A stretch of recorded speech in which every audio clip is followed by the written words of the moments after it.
안녕하십니까, 시퍼스입니다. 제타 영상이 생각보다 많이 늦어져서 진심으로 죄송합니다.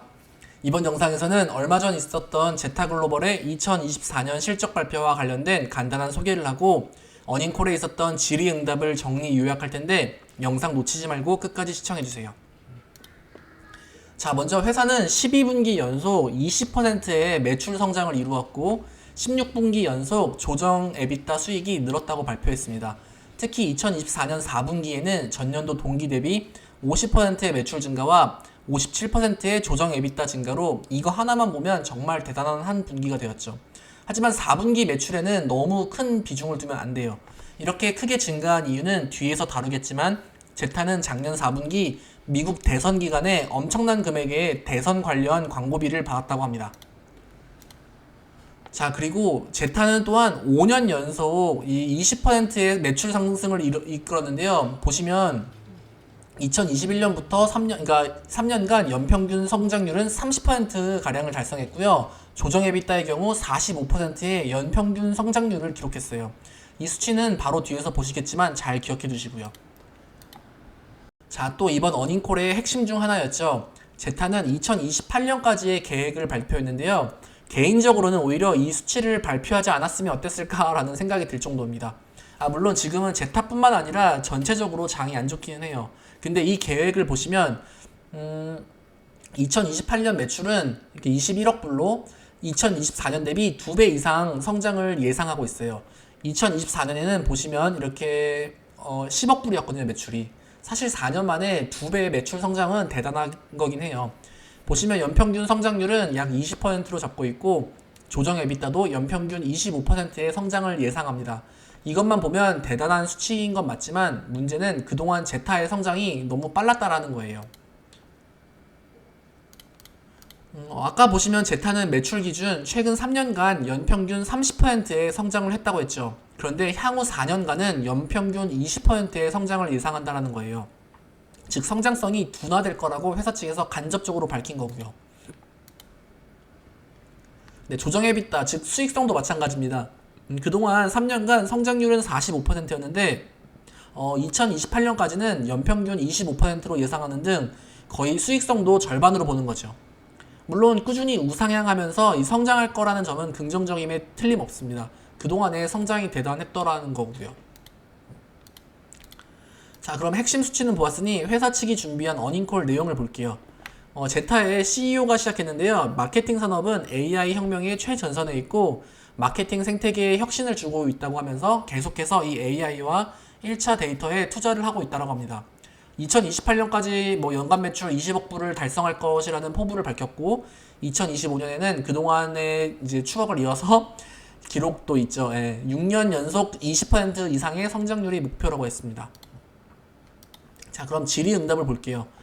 전체적인 매크로 환경과 2025년 광고 수요 전망을 물었는데요. 회사 측은 거시경제의 변동성, 즉 인플레이션, 관세, 경기 둔화 등을 인지하고 있고 이 모든 것을 감안하여 보수적으로 이제 측정을 했다고 합니다. 현재 고객사들이 이 거시적 환경 변화로 인한 지출 감소는 이제 신호가 없고요.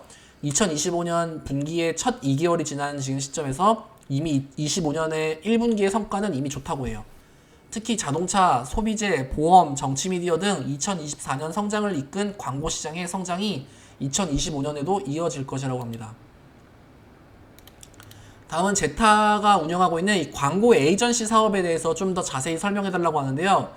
제타는 광고 에이전시들이 협력하는 파트너 중 가장 수익성이 높다고 합니다. 제타의 경쟁사들은 이 데이터 비용에 상당한 추가 요금을 부과 중에 있다고 하는데요. 제타는 이와 반대로 자사의 플랫폼을 이용하는 에이전시들의 비용을 25% 낮추면서 그들의 수익성을 증가시켰다고 해요. 이로 인해 더 많은 에이전시들이 제타로 옮기는 중이고 전망치 또한 좋다고 합니다. 또한 광고 크리에이티브 영역에서 에이전시들과 경쟁할 생각은 전혀 없고 다만 이제 에이전시들의 크리에이티브를 최적화시키는 이제 지원자의 역할로서만 남을 거라고 합니다. 네, 다음 질문은 대기업들과의 추가 계약이나 파트너십 상황이 어떤지를 물었는데요.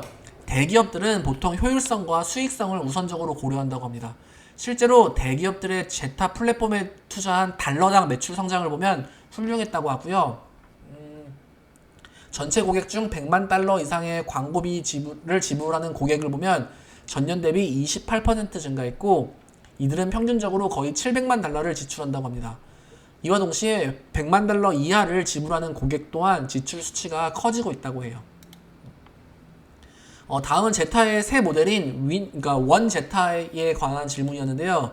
제타는 모든 마케팅 사용 사례를 하나의 판매 프로세스로 통합하는 원 제타 전략을 추진 중에 있고요. 최근 인수한 제품의 판매 조직과 생성 AI 기능을 통합하면서 더 크고 포괄적인 RFP, 즉 그러니까 입찰 요청이 들어오기 시작했다고 합니다. 과거에는 개별 제품별로 판매한 후 업셀링을 시도했지만 이제는 처음부터 원 제타 방식으로 한 번에 더 많은 솔루션을 제공할 수 있게 되었고, 결과적으로 평균 거래 규모가 35% 증가했다고 합니다. 다음 질문은 AI 기반 마케팅 및 광고 시장에서 이 경쟁사들의 움직임과 전망이었고요. 제타는 구글과 메타 같은 빅테크와 직접적인 경쟁은 하지 않고 오히려 이들과는 협력 관계라고 밝혔습니다. AI 기반 마케팅 솔루션을 제공하는 신생 스타트업은 앞으로도 많아질 것이라고 보이지만 거시적 환경으로 이 자금 조달이 어렵기에 직접적인 단기적으로는 위협이 없다고 합니다.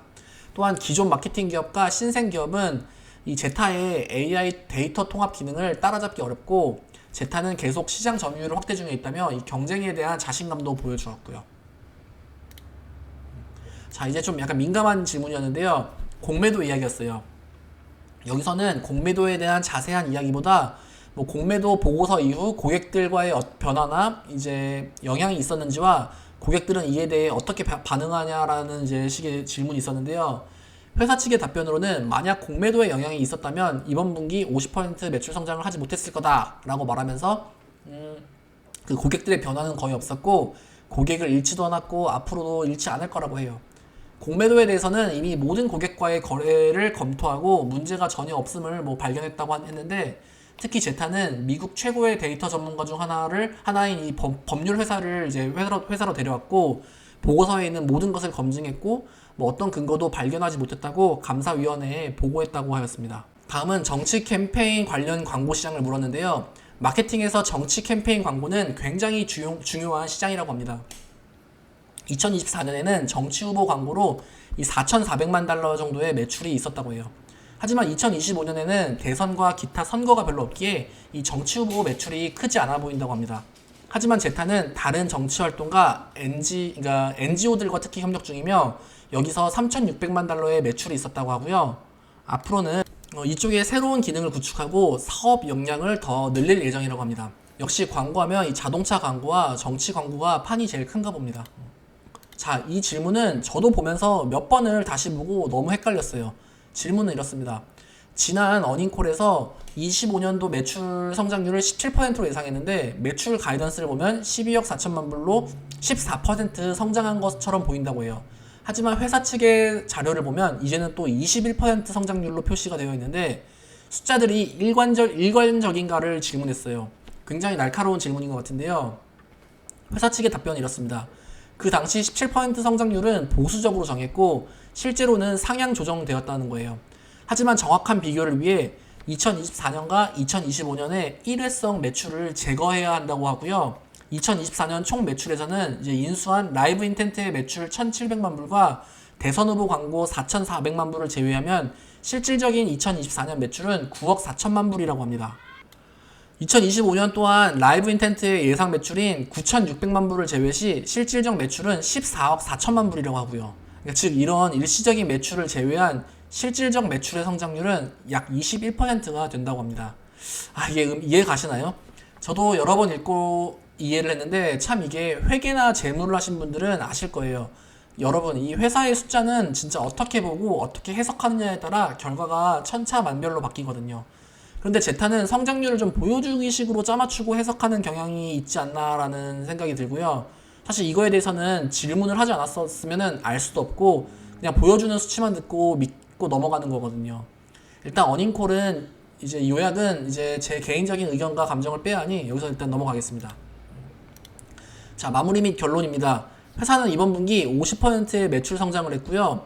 대선 광고와 라이브 인텐트 인수에 의한 매출을 제외해도 31% 성장을 했다고 합니다. 라이브 인텐스의 인수와 원제타의 성공으로 향후에도 이 성장 유지가 가능해 보입니다.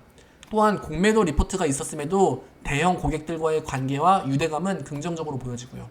하지만 여전히 높은 성장률이 기대되지만 지금까지 보여주었던 것에 비해서는 다소 둔화될 것으로 보이는 예상 성장치와 이 매출과 성장률을 표시하는 관점이 좀 불명확하다라는 점은 단점인 것 같아요. 이 비슷한 내용으로는 제가 지난번 제타의 재무분석 영상에서도 잠깐 언급한 적이 있었어요. 그리고 공매도 보고서와 관련해서는 사실 질문 자체가 그랬지만 좀 깔끔하지 못한 대답으로 핵심 이제 궁금했던 사항들은 좀 피해간 느낌이 들었고요. 그러니까 이것은 또한 제타랑은 상관이 없지만 이 같은 광고 섹터에 있는 엠러빈이 최근 뭐 공매도에 타깃이 되고 메타로부터의 뭐 정보 유출을 시도하는 등 아직 검증은 안 됐지만 이 섹터 자체의 리스크도 존재하는 것 같습니다. 기본적으로 제타는 잘 성장하고 있는 기업이면 틀림없어요. 6년 연속 20% 이상 매출과 수익성의 성장을 이제 하는 기업은 드뭅니다. 또한 최소한 2028년까지도 이 성장을 이어갈 것으로 보고요. 그렇지만 그동안 보여준 성장률이 워낙 높았기에 잠깐 시장은 이 제타의 숨고르기를 하는 모습입니다. 분명한 것은 회사의 핵심 비즈니스 모델과 펀더멘탈에는 변화가 없다는 점이죠. 이번 영상이 조금이라도 도움되었으면 구독과 좋아요 꾹 눌러주시고요. 격려의 댓글도 부탁드려요. 감사합니다.